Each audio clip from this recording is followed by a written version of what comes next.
Welcome to my channel Learning with Khushbu and I am your friend Khushbu Sharma. So today's topic is figure of speech. आज मैं आपसे figure of speech के बारे में discuss करूँगी क्योंकि काफ़ी दिनों से मैं आपसे इंग्लिश पेडागॉजी के कंटेंट करा रही हूँ मैं आपको, तो मैंने सोचा कुछ ना कुछ थोड़ा सा चेंज किया जाए। आज फिगर ऑफ स्पीच के बारे में पढ़ा दिया जाए आपको, क्योंकि फिगर ऑफ स्पीच से भी इंग्लिश में बहुत से क्वेश्चंस आते हैं जो आपको 2 या 3 नंबर दिला ही देंगे और ये काफ़ी इजी है। तो इसलिए चलिए प्लीज़ स्टार्ट करते हैं और देखते हैं आज की फिगर ऑफ स्पीच को। फिगर ऑफ स्पीच क्या होती है वैसे? हिंदी में हम फिगर ऑफ स्पीच को क्या बोलते हैं? अलंकार। अलंकार का मतलब होता है कि शब्दों से सौंदर्य का वर्णन करना। तो ऐसे ही इसको डिफाइन किया है G.C. नेस्फील्ड ने। A figure of speech is a deviation from the ordinary use of words with a view to increase their effect. कि फिगर ऑफ स्पीच ऐसा है कि ऑर्डिनरी वर्ड से, साधारण वर्ड से अलग हटकर एक नया इफेक्ट इंक्रीज करे या एक नया इफेक्ट प्रदान करे। ठीक है, तो फर्स्ट है फिगर ऑफ स्पीच जो है सिमिली। इसके काइंड्स हैं, काफ़ी टाइप्स की होती है फिगर ऑफ स्पीच। तो इसमें मैंने कुछ टाइप्स जो आपको इजीली समझ में भी आएंगे और जो पूछ लिए जाते हैं, तो वही मैं यहाँ पर डिस्कस कर रही हूँ, कुछ ही इम्पोर्टेंस डिस्कस कर रही हूँ यहाँ पे। तो फर्स्ट है सिमिली। ये सिमिली किसे कहते हैं? सिमिली को हिंदी में उपमा अलंकार भी कहते हैं। ठीक है, जिसमें उपमा में उपमा का अलंकार हिंदी में आपने पढ़ी होगी ये वाला, तो इसमें सिमिली को उपमा भी बोलते हैं, उपमा अलंकार भी बोलते हैं। तो सिमिली क्या होता है कि simile is a figure of speech in which two things of different kinds are compared using the words. कि इसमें क्या होता है कि दो डिफरेंट काइंड्स की जो वस्तुएं होती हैं कंपेयर्ड की जाती हैं। तो और वो भी किन वर्ड्स के द्वारा? जो इसमें लिखे गए हैं, लाइक, सो, एज या फिर सो एज। ठीक है, जैसे कि इसमें एग्जाम्पल आपको शो रखा है, life is like a dream. जीवन एक स्वप्न जैसा है। ठीक है, किसकी तरह है जीवन? स्वप्न की तरह है।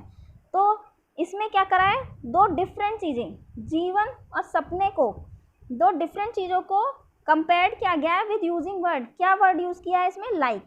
तो कभी कभी आपको इस तरीके से ऑल्टरनेट क्वेश्चंस भी आ जाते हैं कि इसमें ऐसा वर्ड आपको एग्जांपल दे देंगे, life is like a dream. तो आप इसमें ये बताइए कि सिमिली कहाँ पे है? तो आप बता देंगे नॉर्मली कि लाइक जो है सिमिली है। और या फिर कभी आपको सेंटेंस पूरा दे दिया जाएगा और आपसे ये पूछ लिया जाएगा कि इस सेंटेंस में कौन सी फिगर ऑफ स्पीच है, तो आपको बता देनी है। जहाँ लाइक हो, सो हो, एज हो, तो उसमें क्या आता है? सिमिली आता है फिगर ऑफ स्पीच। ओके, जैसे नेक्स्ट एग्जांपल है, Rana Pratap was a brave as lion. तो राणा प्रताप इतने साहसी हैं जैसे कि जितना कि शेर है। तो इसमें भी कैसे हमने डिफरेंट वर्ड्स को कैसे यहाँ पे मॉडिफाई किया है? एज से। तो एज इसमें देखिए, जैसे मैंने आपको बताया सो एज आ रहा है, तो इसमें क्या आ रहा है? एज आ रहा है। Rana Pratap was as brave as lion. तो ठीक है, सो एज लाइक, ये ऐसे वर्ड हैं जिनसे इस फिगर ऑफ स्पीच की पहचान होती है। ठीक है, आपको क्लियर हो गया होगा। जैसे आप बहुत तरीके के इसमें सेंटेंस एग्जांपल दिए जा सकते हैं। मैं यहाँ पर सिर्फ आपको 2 एग्जांपल ही करा रही हूँ। प्लीज़ आज आप इसे पढ़कर फिर आप अपने आप से एक बार प्रैक्टिस ज़रूर कीजिएगा। देन सेकंड आता है मेटाफोर होता है हिंदी में रूपक अलंकार। तो मेटाफोर में भी सेम चीज़ है, इसमें भी कि two things of different kinds are compared. But इसमें क्या होता है, उसमें वर्ड यूज़ किए जाते हैं कंपेयर करने के लिए, पर इसमें वर्ड यूज़ नहीं किए जाते। जैसे सिमिली में लाइक, एज, सो एज का प्रयोग किया जाता था, बट इसमें नहीं किया जाता है। ठीक है, तो इन दोनों में यही अंतर है, दोनों में डिफ्रेंशिएट किया जाता है थिंग्स को, बट इसमें वर्ड का यूज़ नहीं होता, सिमिली में वर्ड का यूज़ होता है। ठीक है, तो जैसे आप एक वही सेंटेंस ले लीजिए, जैसे हमने पहले पढ़ा था सिमिली में, life is like a dream. अब मेटाफर में भी है life is a dream, but इसमें लाइक नहीं है। तो इसमें भी इसका मतलब यही है कि जीवन एक स्वप्न है, ठीक है, मीनिंग सेम है, बट उसमें लाइक यूज़ हुआ है तो ये सिमिली का एग्जाम्पल हुआ, और इसमें लाइक यूज़ नहीं हुआ तो ये मेटाफोर का एग्जाम्पल हुआ। Okay, am I clear? Then second example देखते हैं, camel is the ship of desert. Second example है हमारा कि camel is the ship of desert. तो क्या पूछा था इसमें कि camel is the ship of desert. तो कैमल क्या है? रेगिस्तान का जहाज है, ठीक है, यहाँ पे देखिए आप दिख रहा होगा, camel is the ship of desert, ठीक है। Friendship is a sheltering tree. तो फ्रेंडशिप क्या है? एक छायादार पेड़ के समान है। एक अच्छी जो दोस्ती होती है वो एक छायादार पेड़ की तरह होती है, ठीक है। देन आपका आता है पर्सोनिफिकेशन। तो पर्सोनिफिकेशन को क्या कहते हैं? पर्सोनिफिकेशन को कहते हैं मानवीकरण, मतलब मानव से रिलेटेड, ठीक है। तो पर्सोनिफिकेशन में क्या है? When lifeless object and abstract ideas are thought as they are living being, it is called personification. कि जब लाइफलेस ऑब्जेक्ट को, मतलब जिनमें प्राण ना हो, और एब्स्ट्रैक्ट चीज अमूर्त आइडियाज़ को, थॉट को हम लिविंग बीइंग्स की तरह यूज़ करते हैं उनको, तो उनको क्या कहते हैं? पर्सोनिफिकेशन, ठीक है। ठीक है, तो ज़रा इनके एग्जाम्पल क्या हैं? तो इसका फर्स्ट एग्जाम्पल है time and tide wait for none. Time और टाइड जो है वेट फॉर नन, कि समय और जो ज्वार है, ज्वार से आपको पता ही होगा, आपने ज्योग्राफी में पढ़ा ही होगा, लघु ज्वार, उच्च ज्वार, तो उसी टाइप का ज्वार है ये, कि ज्वार जो होते हैं ये दोनों वेट नहीं करते। तो वेट से मतलब कि टाइम से ये रिलेट हो रहा है, तो ये ऐसा लग रहा है जैसे कि कोई आदमी का नाम ले रहे हो, है ना, कोई मनुष्य का नाम लिया जा रहा हो। तो इसलिए इसमें क्या होता है? पर्सोनिफिकेशन, मानवतावादी दिखाते हैं इसमें, मानवीकरण दिखाया जाता है, ठीक है, किसी भी चीज़ का। जैसे लव इज़ ब्लाइंड, प्यार अंधा होता है। तो हम इसमें भी ये देखिए कि प्यार अंधा होता है में कि अंधापन किस में दिखाया जाए? अगर पर्सन होता तो अंधापन समझ में भी आता है, बट इसमें लव के बारे में बोला गया है, तो इसलिए ये पर्सोनिफिकेशन का उदाहरण है। Okay, third is anxiety is sitting on her face.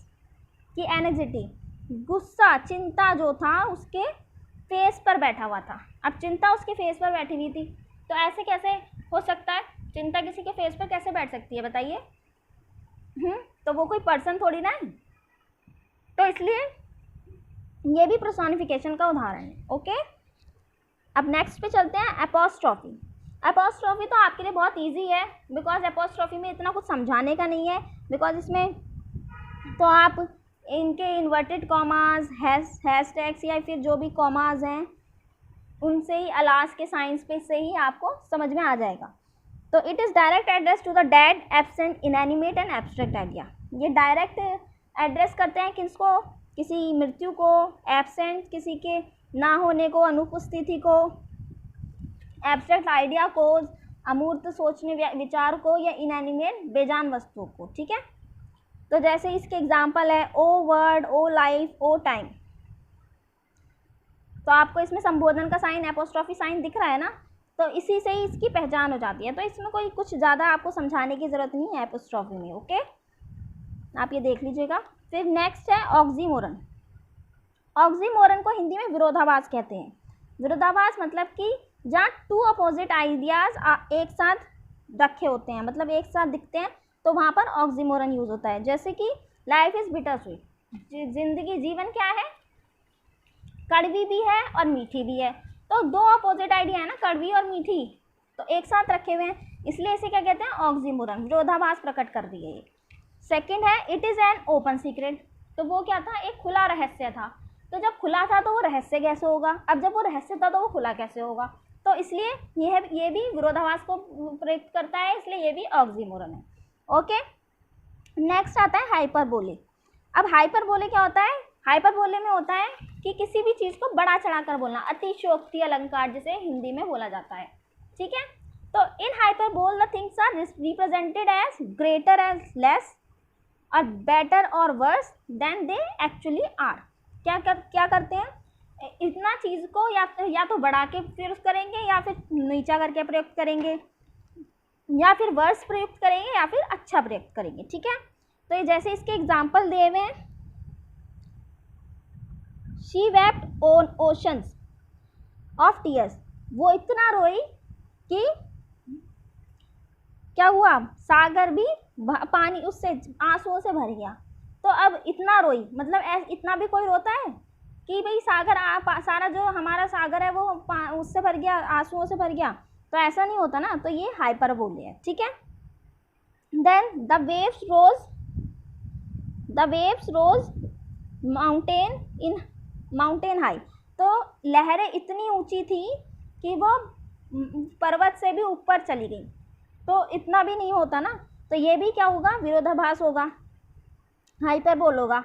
He स्नीज्ड and clouds would break, मतलब उसने छींका तो क्या हुआ कि बादल अलग हो गए, टूट गए, तो ये भी क्या है, ये भी एक हाइपरबोल है, अतिशयोक्ति अलंकार है। ओके, क्लियर हो गया आप सबको।